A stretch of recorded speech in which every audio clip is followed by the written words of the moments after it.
Resident Evil 4 was released on the GameCube back in '05.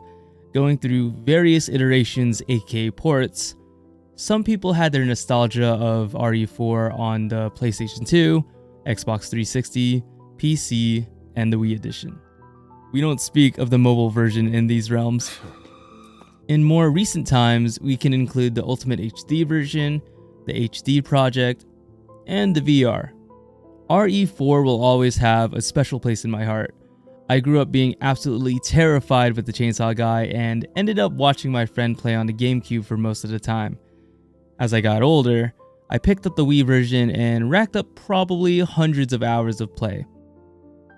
When the announcement for the RE4 remake first started, I remember the game being announced using the RE engine, the video game system by Capcom that was born specifically for RE7 and later used for their other games, notably Devil May Cry 5, Resident Evil 2, RE3, and RE Village. I was super hyped. Resident Evil 2 and RE3 were amazing remakes. RE3 was, however, fairly short, but that's a story for another day. But I had the pleasure of completing them. Fast forward to today, and after years of theories, leaks, and speculations, Resident Evil 4 Remake comes out after 18 years of its former.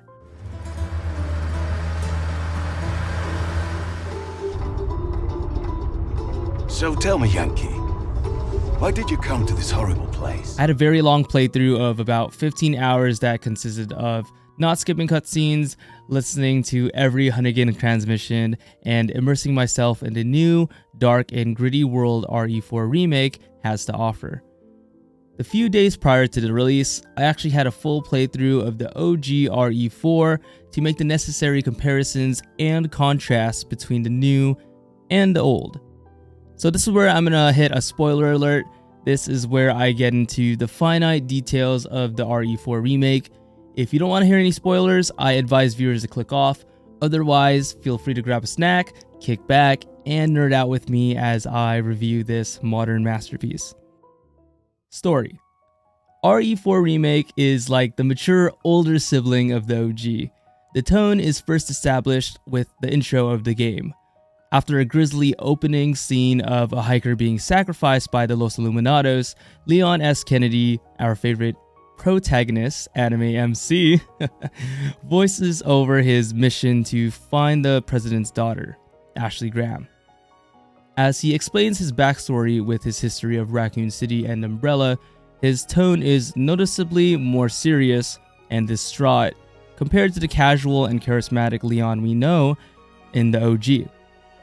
I mean, they even cut out the infamous Kumbaya line. I'm sure you boys didn't just tag along so we could sing Kumbaya together at some Boy Scout bonfire. As I went through the story, I noticed the stark differences when it came to puzzles, map layout, levels, and chapter checkpoints. Some weapons are introduced early on. The addition of side quests, aka merchant commissions, add spice to the game, and the cast of characters and their introductions add to the tone. For example, when we are first introduced to Ashley in the remake, she's significantly more distressed and traumatized in the church scene intro. As we progress further into the game, Ashley begins to warm up to us, her dialogue consisting of mental check-ins with Leon's well-being, including when we get to certain checkpoints of the game, or take damage for enemy Ganados.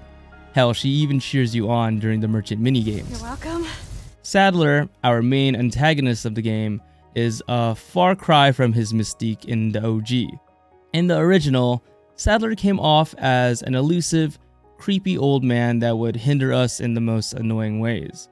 Can't remember the name, huh? A senior moment, perhaps.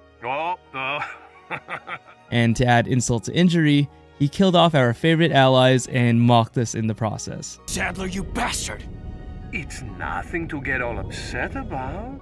In the remake, Sadler reminds me of the real-life documentary Cult Leaders. He's more psychotic, intrusive, and dedicated to his mission. We are first introduced to him through hallucinations, a side effect from the plagas. By the way, I love this detail in the story. Instead of just copying up blood and x-ray shots like in the OG, the plaga hallucinations are severe, detailing us the hive-like mentality of the plagas. The remake is dedicated to the horror genre, thus I'll categorize it as a straight-up survival horror game compared to OG, a more action-driven survival horror game. It's a grittier, distinct look that we can find in both RE7 and RE Village, but with modern mechanics of the RE2 and RE3. Tone. RE4 Remake establishes the atmosphere of horror through various methods, one being tone. The tone of the RE4 Remake is first established through the environment.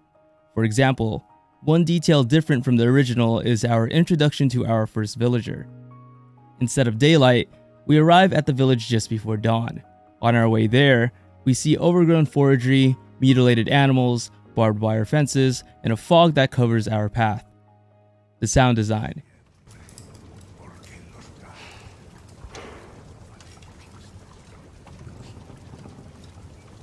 Crunching branches, wind, crows squawking, and even the silence is downright chilling.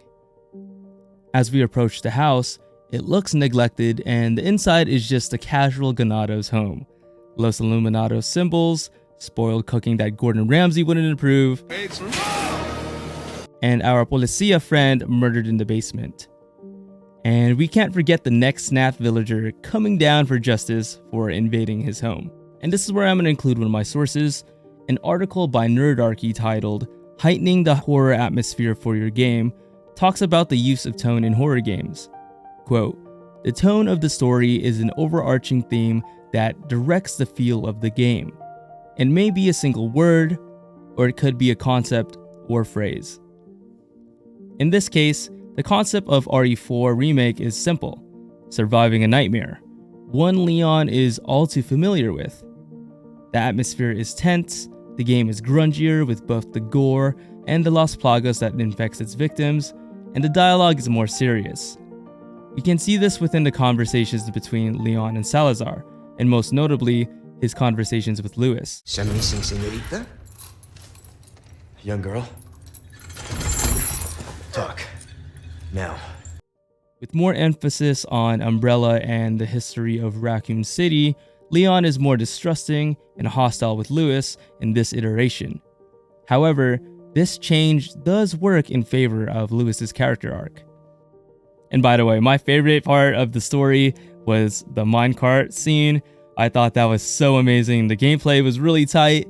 I do wish we got to, deal with the chainsaw guys in a different aspect, but I'm not really going to spoil that. What doesn't work are the jokes and the humor that preside in the remake. And you really should be telling me what a good job I did. Busted my ass and managed to hide it right before I got caught. Which is why I'm still alive. What made the OG RE4 a fan favorite was the over-the-top dialogue coming from the voice acting, the humor that came from both Leon, Luis, and the antagonist. Well, if it isn't the bitch in the red dress. Which, for its time, mimicked the over-the-top Hollywood movies and cliches during that era. The American prevailing is a cliche that only happens in your Hollywood movies. Even the color scheme, which adds to the tone of the game of the remake, is more neutral and darker compared to the vibrant and lighter colors in the OG. We can also see this in the character design of both Ashley and Ada, their costumes in the remake being more tight-knit and tactile rather than being open and saturated. Ow! You pervert! The tone shifts in this game are difficult to pull. Thus, like what Charlie, aka Moist Critical, mentioned, the jokes fall short. RE4 Remake does well in the horror department, but needs cleanup in the humor department. The RE4 Remake is the most skill-based game in the entire series. One aspect to that is the difficulty. Enemies are more punishing in the remake, you definitely feel the weight of their attacks. Not only that, but the plagas are still randomized. Their presence in this game does seem more frequent. I'm not too sure with the scaling of difficulty, but in the standard mode, there were a lot of instances where I encountered various plagas. They're harder to kill, they're more bullet spongy, and their hitboxes seem a little wonky, and the accuracy of weapons have changed in terms of recoil, the loss of the laser sight, which is only available through the merchant, but only on 2 pistols, the starting pistol and the Punisher, and some enemies may come back with even more aggro, so stab them before they do. Even in the standard mode, hordes of ganados and dogs are intimidating. In the OG, one pistol shot to the face of villagers can be followed with a multitude of kicks. However, in the remake, you have to be very precise with the aim of your crosshair, as it takes multiple rounds to stagger enemies until you get that option to punish them. Even so, the window to do that may be small, and it's even smaller for mini-bosses. And it may be countered with enemy combos, grabs, stun locks, the most frustrating part of combat to be honest, and other various forms of attacks. Another element is weaponry. In the old RE4, it was easy to understand which weapon did what and which weapon was important for every situation. In the remake, sometimes it's hard to distinguish what weapon will work best for every situation. Any other OG RE fans disgruntled with how they changed the mine thrower? Because I was kind of surprised at how they did it. In my playthrough, I upgraded the Red 9 to the max just before its exclusive, and my rifle was my best friend. However, even with them almost max upgraded, I found the Red 9 still sorta lacking, even with the stock. Some changes to the weaponry in RE4 came to the addition of the assault rifles and MP5, machine counterparts to the TMP, and a hefty price change to the RPG, which I thought was weird since treasures were harder to obtain in this version and gold value in terms of boss loot was less compared to the original. The quality of life of being able to swap weapons via hotkeys was a massive upgrade. Since I played the original the night before the remake, I found myself still going into my inventory and manually selecting the guns I wanted to use. One aspect of the game they changed was the removal of QuickTime events. I was on the fence about that. They were interactive in the OG, but being punished to relive the same cutscene twice for mashing the wrong button was pretty frustrating too. However, changes to that are being able to evade certain boss mechanics with a single button, the ducking mechanic when it comes to enemy projectiles, and certain boss mechanics, and most importantly, the parry.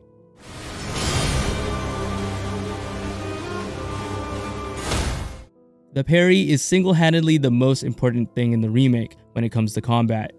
Not only can you parry mollies, but certain boss mechanics as well. It does seem a little wonky at times, but with many things, just a little time and practice with it can be the difference between downing first aid sprays and going through various checkpoints again. Having to repair the knife compared to the OG is a pain, and you do get knives from enemy drops and loot. However, I did find myself struggling when it came to the Krauser fight, his first encounter especially. No more knives. Wait, no more knives, so what even happens during this knife fight? So you run out of knives, you just have to wait till the knife respawns. It's kind of dumb. Since my knife broke mid-fight, I had to ask myself, why, Capcom, why? I actually had to wait for one to respawn back in on a wooden board to ultimately finish the fight. Because if you don't have a knife during that fight, not only is it a pain, but guns don't necessarily work the best with this guy. Speaking of durability and resources, your tactile vest is something you can also repair throughout the story, and ammo conservation is a huge thing. I find myself having to hard reset certain checkpoints or random spots in the game because of ammo scarcity. For example, back in Waterhall, if you use your rifle ammo before you get to the certain point where you have to boost Ashley up and she basically opens the rest of the map for you and you don't have any rifle ammo, it's a really far cry for help. The crafting system can be an annoyance, and ammo dumping on regenerators before you get the IR scope or other tanky enemies makes you wonder why ammo is more rare to find compared to the OG. To combat this, certain charms and weapon cases give you bonus crafting and ammo loot. Also, if you go to the merchant and upgrade your capacity, I noticed a little change where you are no longer replenish said weapon ammo, so save before you access the merchant. The environment design is a contributor to combat as well. Explosive barrels, the village bell, bear traps, ladders, and tripwires can all be used in your favor. You can test out multiple strategies before going headfirst into a horde by using your environment strategically. By the way, certain checkpoints where you can cheese hordes of enemies, for example, anywhere you can open and close a door, kinda breaks the game, but also helps the player out in dire situations. Let's talk about bosses. G-Man Live's critique on the remake is one I'm going to have to reference in this section. Check out his review, by the way. It's an amazing, detailed video and one that inspired me to make this one. But to summarize, some bosses are a copy and paste of the OG. However, I will give credit where it's due, and the new revamped Salazar, Big Cheese, and Gyarados fights are some of my favorites. They are more interactive and fun mechanically compared to the static fights of its predecessor, and the Gyarados fight is probably my favorite introduction to an enemy in the remake. In the end, Resident Evil 4 Remake isn't a game without any shortcomings. I took the day off for its release, and I still didn't finish it in one sitting. It's a game that's meant to be played over and over and over again, just like the original. On New Game Plus, you have a second chance to solve puzzles that weren't complete on your first playthrough, to find secret weapons, Easter eggs, statues, complete certain mini-games, jewels, and to buy and unlock infinite ammo weapons so you can cheese runs again and again. The replayability aspect is a little harder on this one, but as I write this, some people have already 5-hour S-rank speedruns or less, even as going as low as a late 1-hour speedrun won by Bakba Soup on NG Plus with bonus weapons. It's really amazing what a whole gaming community can do, especially with a cult-like following with RE4. I'm not a purist when it comes to RE4, and I wholeheartedly welcome all the changes and challenges that the remake has to offer. It's been 18 years since the original Resident Evil 4 released, and I kinda like that the remake is a long-ass game. If I waited more than a decade for a remake of my favorite game to come out, I hope to immerse myself as long, as best as I can, grow sick and tired of it, just to play it and run it back all over again. Because that's how my childhood went, and it's a trip down memory lane I'm so blessed to relive. Resident Evil 4 definitely gets a 9.4, maybe a 9.5 in my book. And I honestly see it coming as a contender for Game of the Year, if not the #1 choice for all horror game aficionados.